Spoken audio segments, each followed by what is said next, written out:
Welcome to a new video. Let's take a look at some new stories, shall we? The first story is called, She Wanted Us to Talk Less.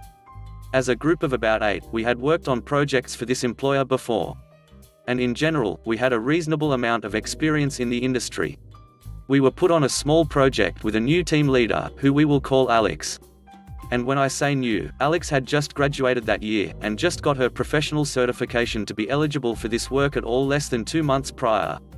Alex had worked on only one project before.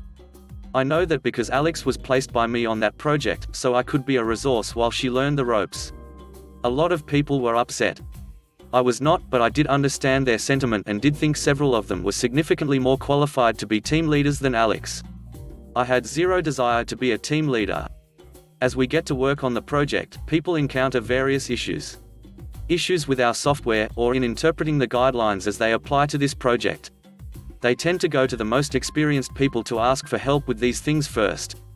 I tend not to ask for help much, as while I'm only the third most experienced on the team at this point, I'm relatively tech savvy, and have had occasion to learn the software more in depth than most, and am more willing to make judgment calls without input when it comes to matters of interpretation.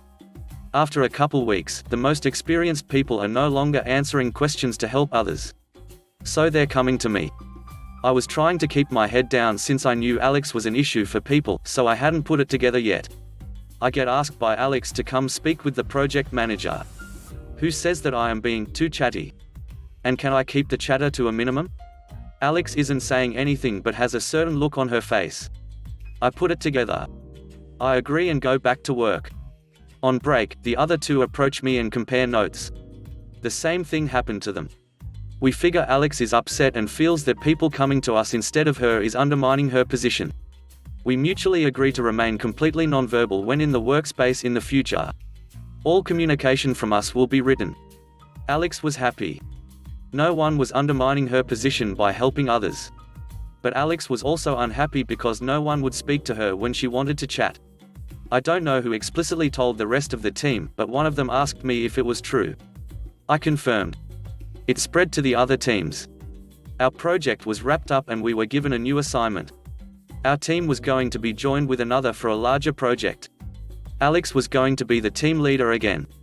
Half the team expressed that they did not feel comfortable working under Alex. I just stayed silent. The project manager said that was too bad, but it was her project. This was the point where I spoke up. I said that I would not be available to work on this project and that I will inform them when I'm available again. And with that, I walked out. The chorus of "me too" was substantially more than half the team.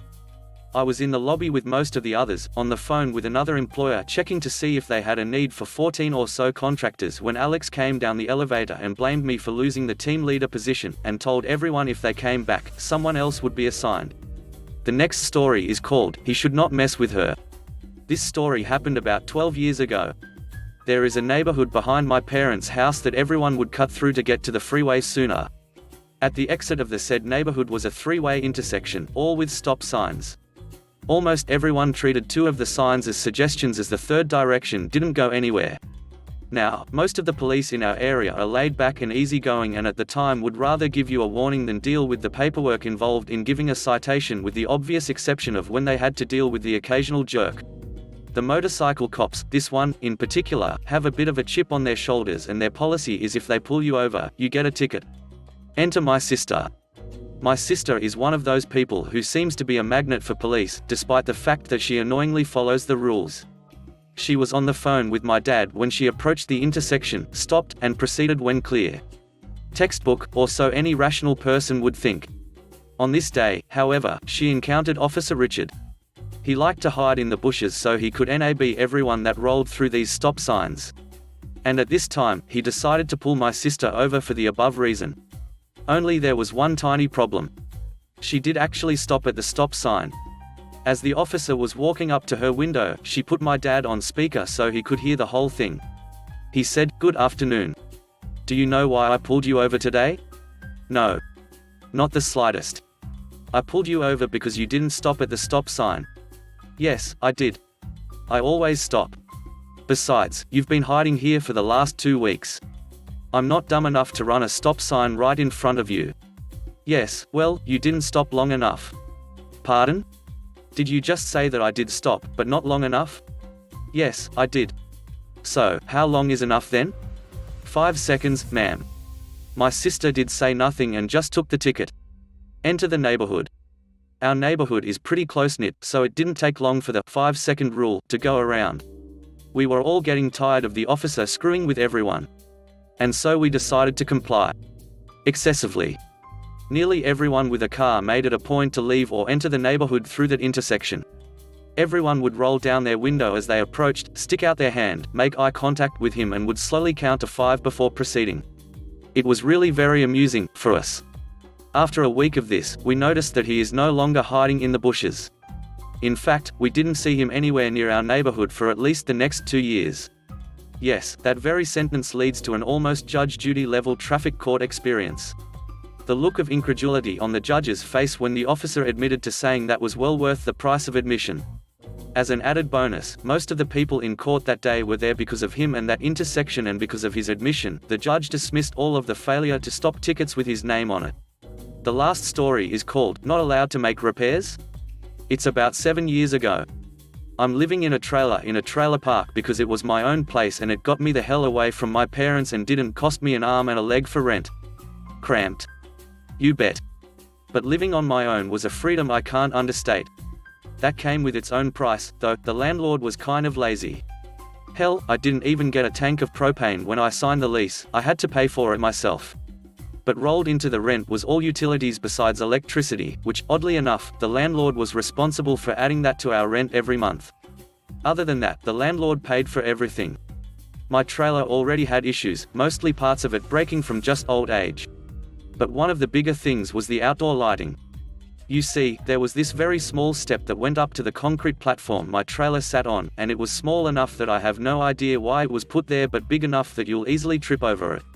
The landlord had put down those cheap solar lights to keep it lit, but those were broken.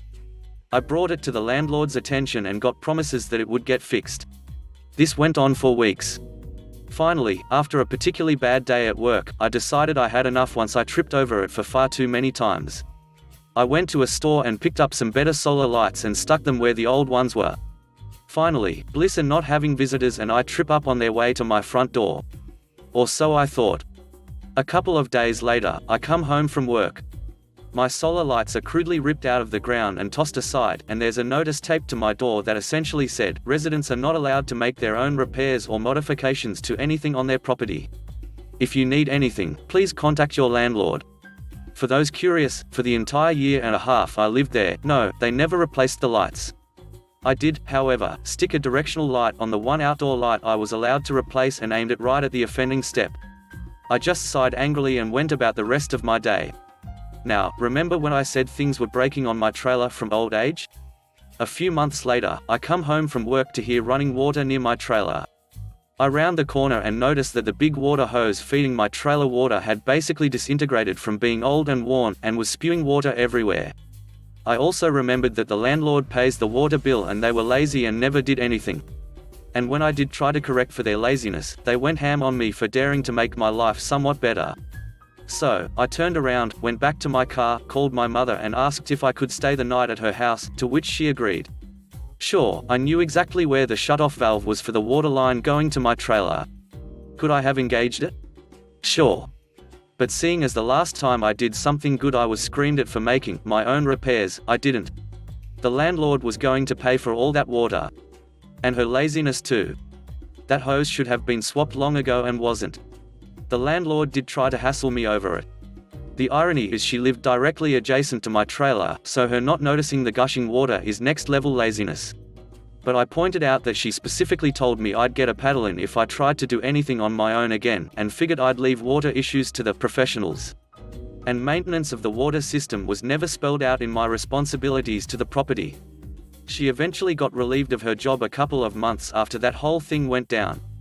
Her replacement was much better about things. Thanks for watching the video. I hope you enjoyed it. If you did, please consider subscribing to the channel for more content. Let me know what you think about the stories in the comments section below. Have a great day. Bye bye.